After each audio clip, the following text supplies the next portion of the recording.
TP case പ്രതി കൊടിസുനിക്ക് parole 30 ദിവസത്തെ പരോളിൽ കൊടിസുനി പുറത്തിറങ്ങി. കൊടിസുനിയുടെ അമ്മ നൽകിയ അപേക്ഷ പരിഗണിച്ചാണ് 30 ദിവസത്തെ പരോൾ അനുവദിച്ചത്. പോലീസ് എതിർപ്പ് സംബന്ധിച്ച് റിപ്പോർട്ട് ഉണ്ടായിട്ടും രാഷ്ട്രീയ ഇടപെടലിൽ പരോൾ അനുവദിക്കുകയായിരുന്നു. RMD നേതാവ് TP ചന്ദ്രശേഖരൻ വധക്കേസിലെ പ്രതി കൊടിസുനിക്കാണ് പരോൾ അനുവദിച്ചത്. 30 ദിവസത്തേക്കാണ് പരോൾ. അമ്മയുടെ അപേക്ഷ പരിഗണിച്ചാണ് പരോൾ എന്നാണ് വിശദീകരണം. മനുഷ്യാവകാശ കമ്മീഷനാണ് അമ്മ അപേക്ഷ നൽകിയത്. മനുഷ്യാവകാശ കമ്മീഷന്റെ നിർദ്ദേശപ്രകാരമാണ് ജയിൽ DGP പരോൾ അനുവദിച്ചതെന്നാണ് സൂചന. പരോൾ ലഭിച്ചതോടെ 28-ന് തവനൂർ ജയിലിൽ നിന്നും കൊടിസുനി പുറത്തിറങ്ങി. 5 വർഷത്തിന് ശേഷമാണ് സുനി പുറത്തിറങ്ങുന്നത്. പോലീസ് റിപ്പോർട്ട് എതിരായിട്ടും രാഷ്ട്രീയ ഇടപെടലിൽ പരോൾ അനുവദിക്കുകയായിരുന്നു.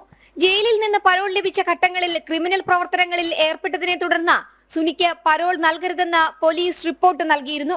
അസാധാരണ സംഭവമാണെന്ന് TPയുടെ ഭാര്യ KK രമ MLAയും പ്രതികരിച്ചു. സുനിയുടെ അമ്മയ്ക്ക് മനുഷ്യാവകാശ കമ്മീഷനെ സമീപിക്കാൻ അവകാശമുണ്ട്. പക്ഷേ 30 ദിവസം പരോൾ കൊടുക്കുന്നത് എന്തിനാണെന്ന് അറിയില്ലെന്നും KK രമ പ്രതികരിച്ചു. നിയമവിദഗ്ധരുമായിട്ട് ആലോചിച്ച് ചെയ്യും. കാരണം ബഹുമാനപ്പെട്ട ഹൈക്കോടതിയുടെ വളരെ കൃത്യമായ ഉത്തരവ് ഇതിനകത്തുണ്ട്.